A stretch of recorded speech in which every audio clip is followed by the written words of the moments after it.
오늘 우리 비홀리 거룩하라 시리즈 15번째 시간으로 함께 말씀을 나누게 됩니다. 오늘 우리가 읽은 레위기 19장의 말씀, 우리가 레위기 19장의 말씀은 전체의 핵심이라고도 할 수 있는 말씀입니다. 레위기 전체를 대표할 수 있는 말씀, 레위기 전체를 요약할 수 있는 한 말씀을 정하라고 한다면 아마 1초도 고민하지 않고 레위기 19장 2절의 말씀을 우리가 떠올릴 수 있을 것입니다. 너희는 거룩하라. 이는 나 여호와 너희 하나님이 거룩함이니라. 너희는 거룩하라. 이는 나 여호와 하나님이 거룩함이니라 라는 이 한마디의 말씀은 아마 레위기 27장 전체를 한마디로 함축할 수 있는 말씀일 겁니다. 하나님의 거룩하심, 그러하기에 하나님께 속한 백성에게 요구되는 거룩함. 그러니까 하나님의 거룩하심은 그리스도인의 요구되는 마땅한 거룩함의 당위적 이유가 된다라는 사실이죠. 그리고 이 말씀은 신약성경의 베드로전서 1장 15절과 16절에서 이렇게 말씀합니다. 오직 너희를 부르신 거룩한 이처럼 너희도 모든 행실에 거룩한 자가 되라. 기록되었으되 내가 거룩하니 너희도 거룩할지어다 하셨느니라. 하나님께서 거룩하시다라는 그 말씀의 의미는 하나님이 부정한 것과는 동떨어 계시는 분이라는 사실을 드러냅니다. 대개 우리는 무언가를 해야 할 때 그에 합당한 이유를 찾으려고 할 때가 참 많습니다. 정확하게 말하면 그 이유보다도 우리는 무언가를 할 때 그에 상응하는 대가를 요구할 때가 참 많은 게 사실입니다. 우리는 거룩함을 추구함에 있어서도 우리가 치열하게 노력하는 거룩함, 우리가 치열하게 싸워나가는 그 거룩함 앞에 하나님, 내가 이렇게 거룩하게 살아갔으면 이 삶에 대한 하나님 리워드, 하나님 보상이 좀 있어야 되지 않겠습니까? 라고 이야기할 때가 참 많다라는 거죠. 하나님, 내가 이렇게 치열하게 말씀을 따라 살아가려고 노력했는데 그에 상응하는 무엇인가를 내게 주십시오라고 생각할 때가 참 많습니다. 그렇게 거룩하고 치열하게 살아갔던 우리의 삶에 대한 상급을 바라지만 우리가 거룩하게 살아가야 할 이유와 목적에 대해 하나님 말씀하시는 것은 단 하나, 내가 거룩하니 내게 속한 너희도 거룩하라고 말씀하신다는 거죠. 그리고 하나님의 거룩하심 앞에 거룩함으로 살아가야 할 삶의 모습에 대해서 주시는 말씀들을 보면 십계명의 말씀과 크게 다르지 않은 것을 우리가 보게 됩니다. 사실 우리가 오늘 19장 1절과 2절 그리고 37절 읽었지만 19장 전체, 그 사이에 딱 들어가 있는 19장 전체의 말씀을 보면 이렇습니다. 3절에 기록된 말씀은 부모님을 경외하라는 말씀, 그리고 안식일을 기억하여 거룩하게 지키라는 말씀이 있습니다. 그러면 그것은 10계명의 네 번째 계명과 다섯 번째 계명과 중복됩니다. 4절 말씀의 앞부분에서 우상을 만들지 말라고 말씀하시는 그 말씀은 16절의 말씀에서는 여섯 번째 계명인 살인하지 말라고 말씀을 하고 29절에서는 간음하지 말라고 말씀합니다. 그리고 11절과 13절에서는 도둑질하지 말라는 말씀을 주시고 마지막으로 17절과 18절에서는 너희가 탐심을 품지 말라고 말씀합니다. 이렇게 놓고 보면 첫 번째 계명을 제외한 나머지 9계명의 확장판으로 구체적인 삶의 모습을 19장에서 주신다고 해도 무관할 것처럼 보입니다. 하지만 19장 안에서 첫 번째 계명을 직접적으로 이야기하고 있지는 않지만 전체적인 분위기에서 너는 나 외에 다른 신을 내게 두지 말라는 그 첫 번째 계명을 지키는 것이 어떻게 살아가는 것인가를 합당하게 하나하나 구체적으로 제시하고 있다는 거죠.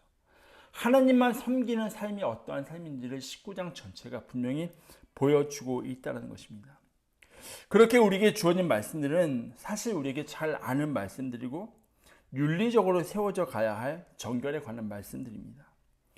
어떤 말씀들, 예를 들어 도둑질을 하지 말고 간음을 하지 말라는 말씀, 사람을 비방하지 말라는 말씀들은 굳이 우리가 믿음을 가지고 있지 않더라도 우리가 이 땅을 살아가면서 마땅히 지켜야 할 기본적인 예의, 기본적인 윤리, 도덕이라고 할 수 있을 만한 것들입니다.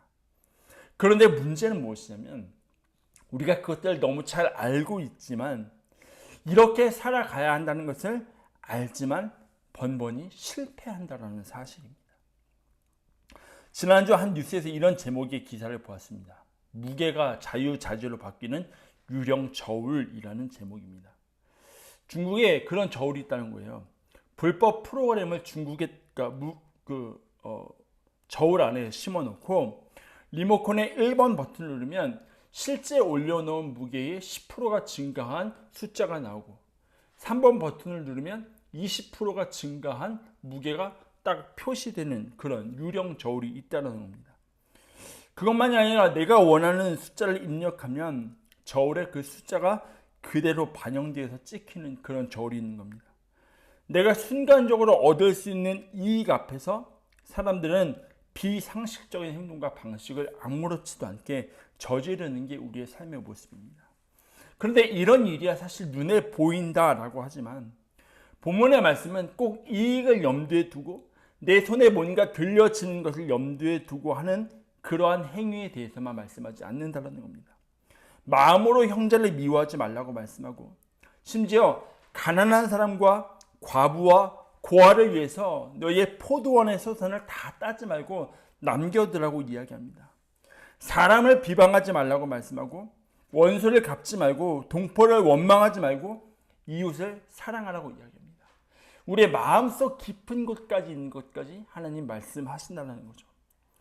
이것은 사실 윤리적인 어떤 정교법을 넘어서 거의 예수님이 지셨던 십자가의 삶을 그대로 살아가라고 우리에게 요구하는 것과 마찬가지라는 거죠.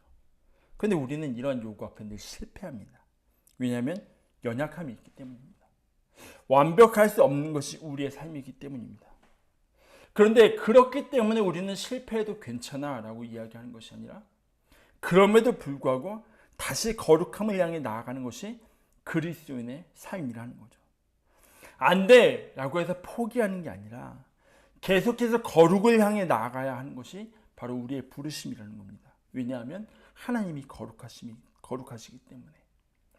이것을 위해서 19장이 우리에게 요구하는 것이 한 가지 있습니다. 본문의 말씀인 레위기 19장 전체를 보면 15번이나 반복해서 계속해서 말씀하는 게 있습니다.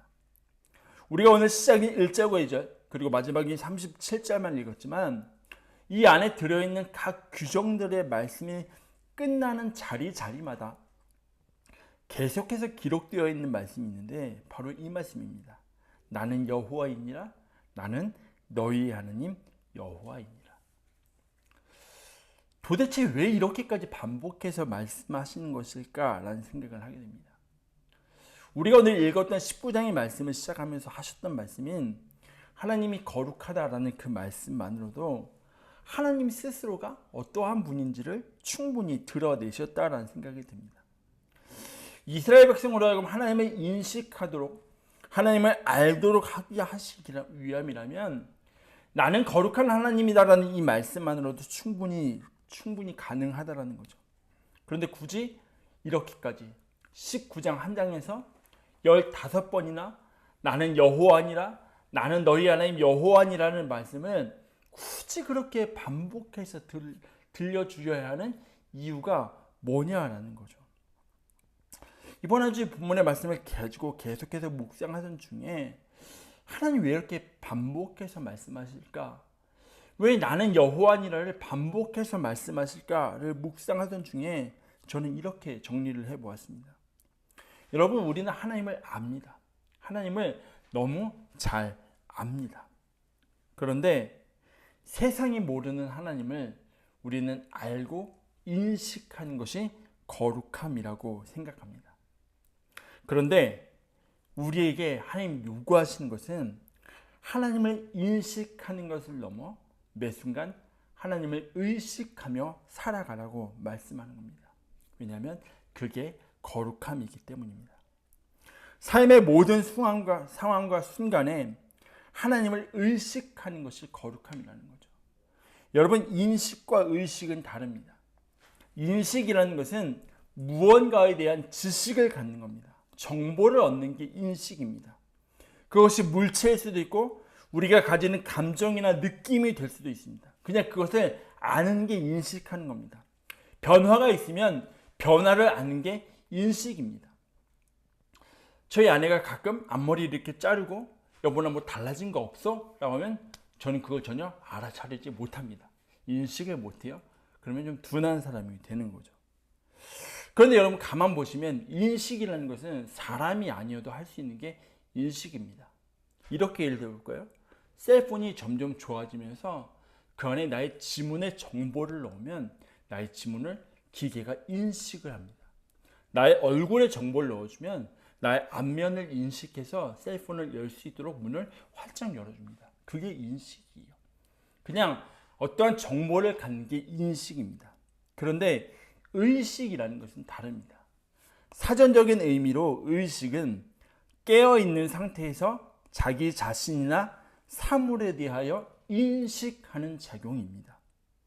여러분 사람은 의식하는 것 없이 인식하는 게 가능합니다. 하지만 인식하는 게 없이 의식하는 것은 불가능합니다. 내가 무언가를 알 때 그것을 계속해서 생각할 수 있다는 거죠. 그렇기 때문에 인식하는 것, 내가 무언가를 안다라는 것은 내가 의식함에 있어서 필수 조건이라는 거죠. 의식을 하려면 무언가에 대한 완전한 인식이 있어야 합니다. 즉 의식한다는 것은 인식의 결과물이라고 말할 수 있을 겁니다. 그런데 중요한 것은 우리의 삶을 바라보면 모든 인식이 의식으로 이어지지는 않는다라는 거죠. 여러분 이스라엘 백성들에게는 분명히 하나님에 대한 인식이 있었습니다. 그들은 하나님이 어떠한 분인지 분명하고 명확하게 알고 있었습니다. 그런데 문제는 무엇이냐면 그들에게는 하나님에 대한 의식이 없었다는 거죠. 출애굽기 34장 6절과 7절의 말씀을 보면 하나님이 하나님 스스로에 대해서 이렇게 말씀하십니다. 메시지 성경으로 보겠습니다. 하나님, 나 하나님은 자비롭고 은혜로우며 한없이 오래 참는 하나님이다. 사랑이 충만하고 속속들이 진실한 하나님이다. 천대에 이르기까지 한결같은 사랑을 베풀고 죄악과 반역과 죄를 용서하는 하나님이다. 그러나 나는 죄를 그냥 넘기지는 않는다. 아버지가 죄를 지으면 본인뿐 아니라 아들과 손자 그리고 3, 4대 자손에 이르기까지 그 죄값을 치르게 할 것이다 라고 말씀하신다는 거죠. 하나님 분명하게 말씀하십니다. 은혜로우신 하나님이라고. 하지만 심판하시는 하나님이라고 동일하게 말씀하고 계신다는 거죠. 그런데 왜 이스라엘 백성들은 그들의 정체성인 거룩함을 버리고 타락의 길로 갈 수밖에 없었는가를 생각해 보면 그들에게는 하나님이 자비로우시고 은혜로우신 하나님이시면서 동시에 심판하신 하나님이라는 인식은 있었지만 그 하나님을 의식하지 않았기 때문이라는 거죠. 가나안 땅에 살아가면서 그 땅의 주인 되신 하나님을 의식하지 않고 내 마음대로 살아감의 결과가 그들의 삶의 바벨론 포로기라는 것입니다. 지난주 18장의 말씀을 나누면서도 이야기했지만 하나님께서 지속적으로 18장에 말씀하시는 게 뭐냐면 나는 너희의 하나님이다라는 말씀입니다. 만약에 레위기에서도 하나님께서 스스로를 내가 아브라함의 하나님, 이삭의 하나님, 야곱의 하나님으로 소개하신다면 하나님이 이들에게 요구하신 것은 그냥 내가 누군지 알면 돼. 너희가 나를 인식하면 돼 라고 말씀하시는 거겠죠. 근데 내가 너희의 하나님이다 라고 말씀하는 것은 내가 너희의 하나님이다 라고 말씀하는 것은 너희가 나를 아는 것에서 그치는 게 아니라 너희의 삶의 자리 가운데 이 광야의 생활 가운데 앞으로 가나안 땅에 들어갔을 때 너희와 함께할 하나님을 의식하며 살아가라고 계속해서 말씀하는 겁니다. 코람데요. 하나님 앞에서 살아가라고 말씀하라는 거죠. 여러분 그런데 우리가 알아야 할 것이 있습니다. 눈치와 의식은 다릅니다. 제가 어릴 때 어머니로부터 가장 많이 들었던 말이 그겁니다.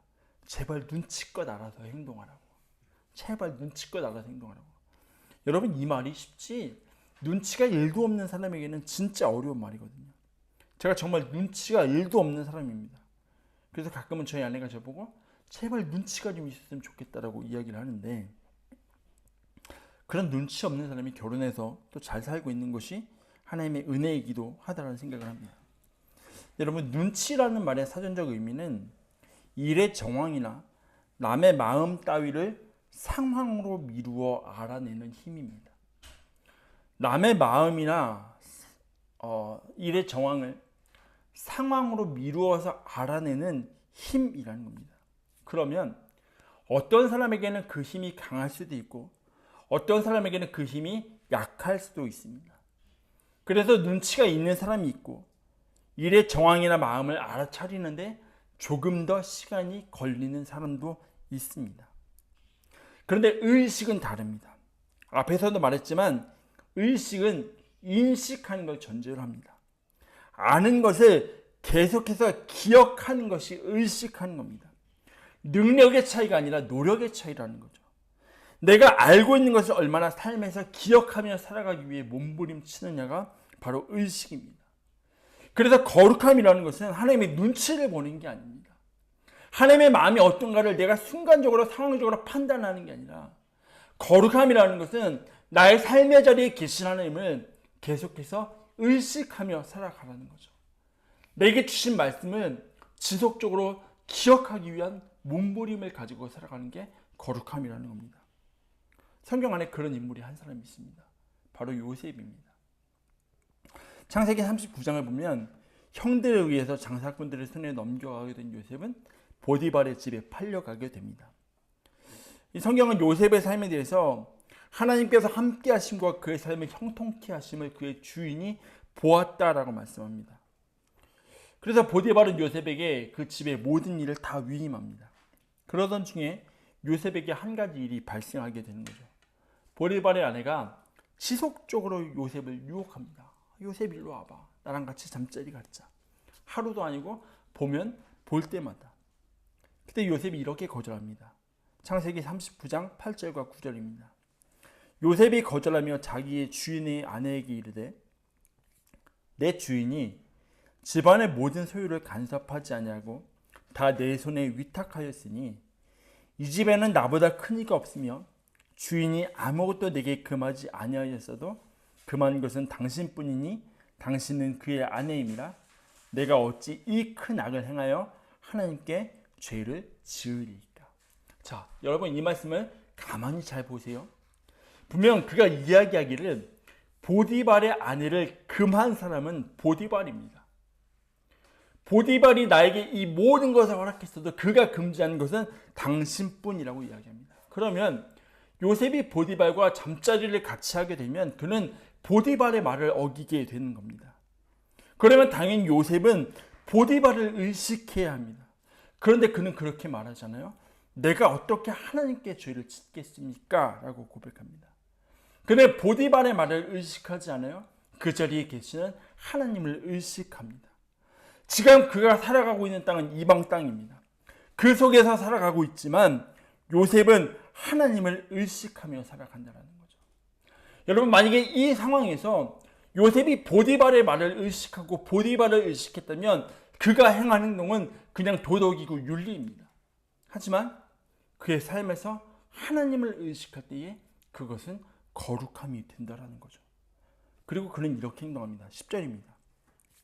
여인이 날마다 요셉에게 청하였으나 요셉이 듣지 아니하여 동침하지 아니할 뿐더러 함께 있지도 아니하니라. 요셉의 처사는 여인의 말을 듣지 않는 차원을 넘어서 함께 있지도 않았다라고 말씀합니다. 스스로 넘어질 수 있는 것의 뿌리를 완전히 차단해 버립니다. 나는 넘어지지 않아 라고 자부하는 게 아니라 하나님을 의식하는 가운데 나를 안전하게 여기지 않고 아예 그럴 가능성의 자리를 만들지 않는다라는 거죠. 이게 하나님을 의식하는 사람의 삶의 모습입니다. 그래서 바울은 이러한 삶의 모습에 대해서 이렇게 이야기합니다. 고린도전서 4장 3절과 4절입니다. 너희에게나 다른 사람에게나 판단받는 것이 내게는 매우 작은 일이라. 나도 나를 판단하지 아니하노니 내가 자책할 아무것도 깨닫지 못하나 이로 말미암아 의롭다함을 얻지 못하노라. 다만 나를 심판하실 이는 주시니라. 바울은 자기 자신을 위해서 일하는 사람이 아니라 하나님을 위해서 온전히 일하는 사람입니다. 그렇기 때문에 바울은 사람들이 자신의 사역에 대해서 어떻게 생각하든지 그것에 크게 개의치 않는다고 고백합니다. 또 더 나아가서는 자기 자신도 나의 양심에 따라서는 죄책감을 가지고 있지 않다고 말합니다. 여러분, 양심이라는 것은 사람의 행동에 굉장히 중요한 역할을 합니다. 무엇이 옳고 무엇이 그른지를 가르쳐 줍니다. 그 양심에 의해서는 분명 나에게서 이렇게 할 만한 것을 내가 찾지 못했다라고 이야기합니다. 그런데 그가 이야기합니다. 그럼에도 불구하고 나를 심판하실 이는 주시니라. 내가 내 스스로 봤을 때는 내가 잘못이 없는 것 같지만 여전히 그것으로 인해 안주하며 살아가는 게 아니라 끝까지 하나님을 의식하며 살아간다는 거죠. 여러분, 사실 본문에서 말씀하고 있는 윤리적인 정결법들은 몇 가지를 제외하고는 사회 도덕법으로 보았을 때 흔하고 특별하지 않은 그런 법들인지도 모릅니다. 이웃을 억압하지 말고 강제로 이웃의 것을 빼앗지 말라는 말씀이나 귀먹은 사람 앞에서 그 사람을 저주하지 말라는 말씀은 사회 윤리적으로만 봐도 그냥 납득이 되는 말씀입니다. 사람을 비방하지 말고 그 이웃의 피를 흘려 이익을 취하려고 하지 말라는 말씀, 재판할 때의 불의를 행하지 말라는 그 말씀들은 그냥 우리가 이 땅을 살아가면서 이 땅에 속해 살아가는 사람이라면 양심적으로 누구나 지켜야 할 말씀이라고 해도 틀리지 않은 말씀일 겁니다. 누구에게나 요구되고 누구에게나 지켜져야 할 말씀입니다. 그런데 그 말씀이 우리 모두에게, 그리스도인이나 비그리스도인이나 모두에게 적용되고 요구되는 삶의 모습이라 할지라도 그 말씀이 하나님을 의식함의 결과가 된다면 그것은 도덕이 아닌 거룩함이 된다는 거죠. 여러분, 우리는 말씀대로 살아가려고 굉장히 노력합니다. 말씀을 여기다 놓고 이 말씀을 따라가려고 굉장히 노력합니다. 그런데 오늘 아침에 하나님, 오늘 예배가 하나님 앞에 어떻게 드려지길 원하십니까? 라고 묻고 기도하는 건데 하나님 주시는 말씀은 말씀을 삶으로 살아내라는 말씀입니다. 물론 똑같은 말처럼 보이지만 말씀을 따라가기 위해서 몸부림치는 게 아니라 말씀이 그저 내 안에 들어와서 말씀을 삶으로 살아낼 때, 그 말씀을 계속해서 의식하며 살아갈 때에 우리의 삶은 세상이 말하는 도덕적 특별함이 아니라 하나님 앞에 거룩한 삶이 되어 갈 수 있다는 거죠. 그래서 우리의 삶은 평범함이 아닌 특별한 거룩함이 될 수 있는 것입니다. 제가 2006년 5월 마지막 주일에 아내에게 고백을 했습니다. 야, 나랑 한번 사귀어보자. 처음 고백할 때는 솔직히 한 번에 성공할 것이라는 근자감이 있었습니다. 그 전부터 오랫동안 잘 관계를 맺어왔고 얘도 뭔가 나한테 있는 것 같은데 라는 마음이 있어서 한 번에 딱 하면 될 것 같다라는 근자감이 있었습니다. 왜? 사람이 촉이라는 게 있잖아요. 그런데 고백하고 이틀이 딱 되는 날 보자 이러는 거예요. 막 신난 마음으로 갔죠. 할 말이 있다고. 근데 저한테 아닌 것 같아 라고 퇴짜를 딱 놓는 거예요. 그리고 일주일 뒤에 서로의 마음을 확인하고 교제를 하게 되었는데 그때 아내가 그렇게 이야기를 하는 겁니다. 뭔가 덩치가 큰 사람이 힘이 없어 보이는 게, 힘이 없이 학교를 다니는 게 되게 신경에 거슬렸다라는 거예요. 계속해서 신경이 쓰이고 제 모습이 마음이 쓰였다라고 이야기하는 겁니다. 만약에 그 제 감정을 이 사람이 인식만 하고 있다면 제가 그러든 말든 아무 상관 안 했을 거예요. 하지만 그 감정이 인식이 되고 제가 의식이 되니까 평범한 관계에서 특별한 관계로 발전이 되는 거죠. 우리의 삶에서 우리가 굳이 하나님의 말씀이 아니어도 지키며 나아가는 윤리적인 도덕적인 법들이 굉장히 많이 있습니다. 하지만 그 삶의 걸음걸음이 하나님을 의식함으로 인해 걸어가는 삶의 걸음이라면 저와 여러분의 삶은 도덕적인 삶을 넘어 거룩한 삶이 되는 특별한 부르심의 자리로 나아가는 삶이 된다는 거죠. 그래서 우리의 삶에서 하나님을 의식하며 살아가는 삶에서 보여야 할 모습이 있다면 그것은 나를 신뢰하지 않는 것입니다. 철저하게 하나님만 신뢰하는 것입니다. 갈라디아서 6장 1절에 이렇게 말합니다. 형제들아, 사람이 무슨 범죄한 일이 드러나거든 신령한 너희는 온유한 심령으로 그러한 자를 바로잡고 너 자신을 살펴보아 너도 시험을 받을까 두려워하라. 우리가 성령 안에서 살아가는가 그렇지 않은가의 여부는 실수를 범한 사람을 위한 도움을 주는가 그렇지 않은가를 통해서 드러납니다. 그런데 우리가 주변에 실수한 사람들, 넘어진 사람들을 도와주는 과정 가운데 분명히 기억할 것이 있다면 너도 시험을 받을까 두려워하라입니다. 나는 하나님 믿으니까, 나는 말씀을 알고 있으니까 괜찮아가 아니라 끊임없이 하나님을 의식하며 살아가는 가운데 나도 넘어질 수 있다는 것을 알고 나의 삶의 자리에 계신 하나님, 나의 삶의 자리를 바라보고 계신 하나님의 그 시선을 의식하며 살아갈 때 그 삶에 거룩함이 임한다라는 것입니다. 이제 말씀을 이렇게 마무리하려고 합니다. 요즘 저희 큰아이가 재밌게 보고 있는 드라마가 하나 있습니다. 그 뭐냐면 바로 엄마 친구 아들이라고 하는 제목입니다. 정혜인이라는 배우가 나오는 것 같아요. 어제 저녁에 큰아이가 막 놀고 와서 늦은 시간에 나 빨리 씻고 드라마 봐야 돼 라고 하면서 막 기대감을 가지고 드라마를 볼 생각을 하고 있는 거죠. 그때 아내가 아이를 불러서 이렇게 이야기했습니다. 드라마를 보면 그 안에 젊은 사람들의 동거, 혼전에 갖는 관계에 대해서 너무나 당연한 것으로 비춰지지만 그거 정상적인 거 아니야. 하나님께서 허락하시는 때에 그 허락하시는 관계 안에서, 결혼의 관계 안에서만 그 관계를 가질 수 있는 거야 라고 아내가 이야기를 했습니다. 처음 하는 이야기는 분명 아니었습니다. 이전에도 이미 했던 이야기입니다. 그러니 당연히 아이는 엄마에게 그렇게 이야기했죠. 엄마, 지난번에도 이야기했잖아. 왜 또 해? 라는 거죠. 엄마, 지난번에도 이야기했잖아. 이제 그만 이야기해. 라고 이야기하는 거죠. 이 말에 대해서 아내가 이렇게 대답을 했습니다. 엄마는 앞으로 이 이야기를 100번이고 1000번이고 10,000번이고 계속 할 거야 라고 선포를 하는 겁니다. 물론 아이의 얼굴은 찌그러졌죠. 근데 여러분, 그런 말이 있습니다. 의식보다 센 것은 무의식이다. 내가 이미 알고 있는 것이라고 해도, 내가 이미 인식하고 있는 것이라고 해도 드라마나 여러 매체를 통해서 무의식 속으로 스며드는 것은 굉장히 무서운 것입니다. 그래서 우리 안에 지속적으로 하나님을 인식함을 넘어 하나님을 의식하기 위한 몸부림이 있어야 하는 겁니다. 신명기 6장 6절부터 9절 보면 이렇게 말씀합니다.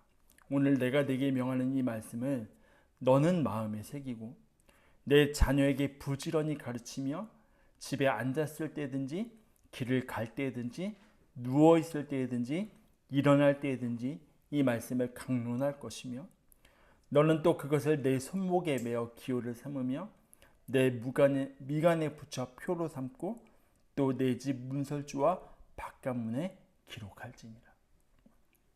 전 하나님이 사람을 창조하시면서 사람을 너무 잘 아신다라고 생각이 듭니다. 이 말씀을 보면서 문득. 왜냐하면 우리 그런 이야기 하잖아요. 가장 좋은 공부법은 누군가를 가르치는 거라고. 그래서 처음에 이렇게 말씀하시잖아요. 네 마음에 새겨. 새겨? 거기서 끝이 아니야. 계속해서 아이들한테 강론해. 가르쳐. 그러면 아이들에게도 들어가지만 나 스스로도 그 말씀을 계속해서 기억하게 되기 때문에, 그 말씀을 계속해서 의식하게 되기 때문이라는 거죠. 여러분, 바라기는 우리가 이번 한 주간을 살아가면서 말씀을 의식하는, 하나님을 의식하며 살아가는 우리의 삶이 되길 주의 이름으로 축원합니다. 우리는 말씀을 많이 인식하고 있습니다. 하나님을 늘 인식하고 있습니다. 그런데 말씀을 의식하지 못하며 살아갈 때가 더 많은 것이 사실입니다. 그런데 하나님 우리에게 레위기 19장을 통해 너무나 당연한 도덕법 같은 말씀을 주시면서 나는 너희 하나님 여호와로라고 말씀하시는 그 이유는 너희의 매 순간순간에 하나님을 의식하며 살아가라고 말씀하는 겁니다. 너희가 아는 하나님을 넘어 너희의 삶의 자리에 있는 하나님, 지금 내 옆에서 나를 보고 계신 그 하나님을 의식하며 살아가라고 말씀하시는 거죠. 우리가 그 말씀을, 그 하나님을 의식하며 살아갈 때 우리의 말씀이 삶을 통해 드러나고 거룩함을 이루어가는 저와 여러분의 삶이 되리라 확신합니다. 이 한 주간을 살아가며 저와 여러분이 걸어가며 살아가는 모든 삶의 걸음이 하나님을 의식하며 살아갈 때에 나의 행동이, 나의 이 말이, 나의 걸음이 하나님 보시기에 어떠할까를 질문하며 묵상하며 그 하나님을 의식하며 살아가는 저와 여러분의 삶이 되시길 주의 이름으로 축원합니다. 우리 함께